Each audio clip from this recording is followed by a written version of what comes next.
أعوذ بالله من الشيطان الرجيم. بسم الله الرحمن الرحيم.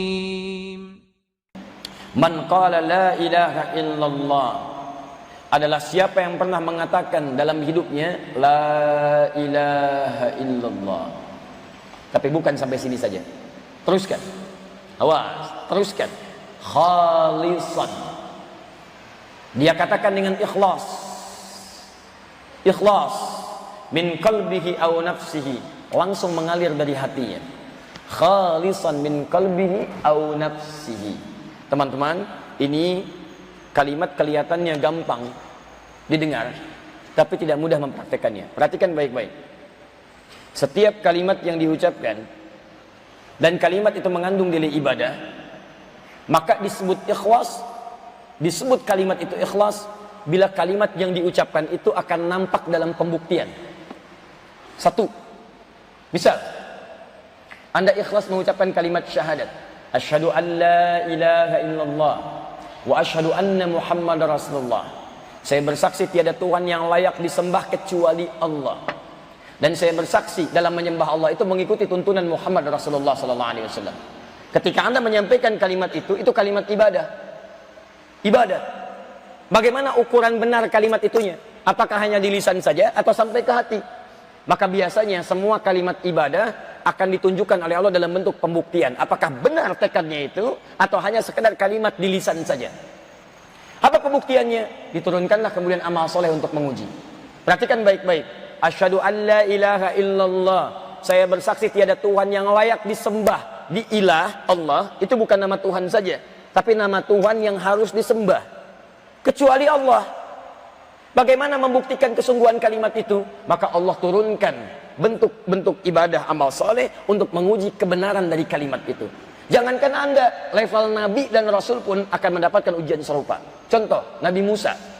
Quran surah ke-20 ayat ke-14. Ketika Allah minta kepada Musa untuk menetapkan Allah sebagai Tuhan yang disembah, maka muncul ujian untuk menyembahnya. Perhatikan kalimatnya. Innani anallahu. Sayalah Allah, Tuhan yang layak disembah. La ilaha illa ana.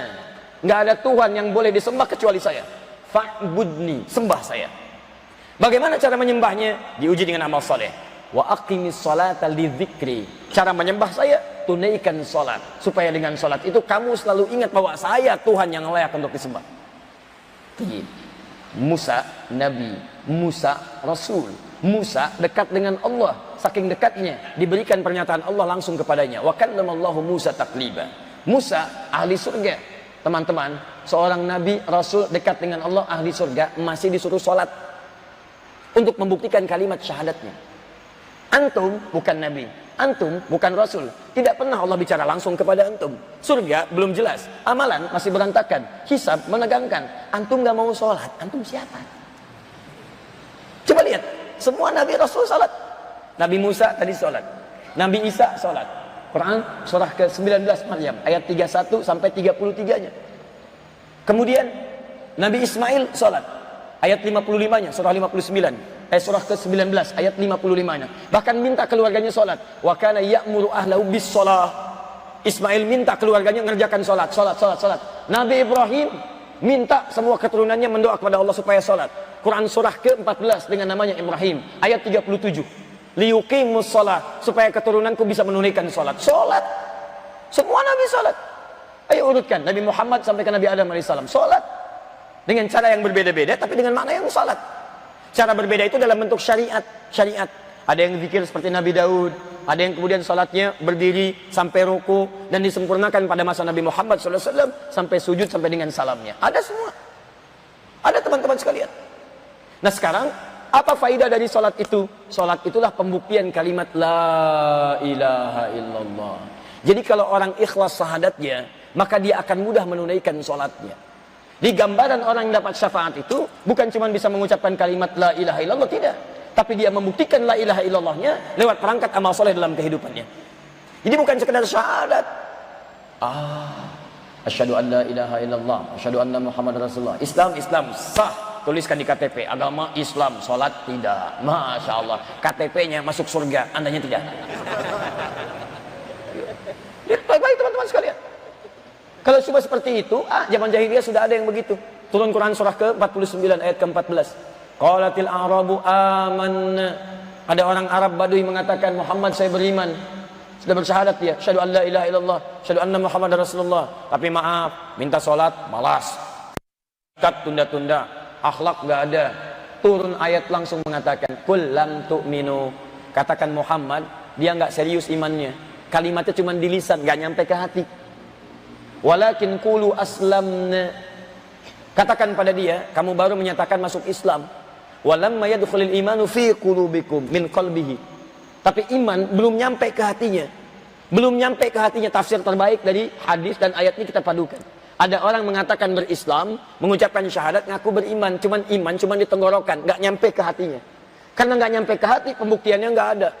Cinta, seperti cinta. Cinta itu kalau dituliskan di dalam hati, itu akan mengalir dalam pembuktian. Apa pembuktiannya? Nikah. Makanya jangan sampai percaya ibu atau akhwat nih yang masih gadis, kalau ada yang mengatakan, sayang, namamu tertulis dalam hatiku. Katakan, saya tidak butuh tulisan di hatimu, saya butuh di buku nikah. Bikin status. Itu yang terbaik. Jadi kalau coba tertulis di hatiku, mana pembuktiannya? Setiap cinta butuh bukti. Antum cinta pada Allah, antum bersyahadat. Buktinya bagaimana? Amal soleh. Caranya ikuti Rasulullah. Makanya kalimat keduanya, wa asyhadu anna Muhammadar Rasulullah. Makanya di Quran disebutkan, Quran surah 3 ayat 31, paling kiri sebelah atas. Qul in kuntum tuhibbunallah. Katakan Muhammad pada orang-orang yang mengatakan saya cinta Allah, saya syahadat, saya yakin Allah. Fattabi'uni, ikuti saya dalam mencintai Allah. Kalau mau salat, ikut saya. Gak bisa cinta Allah, tapi salatnya terserah saya. Masya Allah, subuh 3 rakaat. Gak bisa. Nabi aja 2.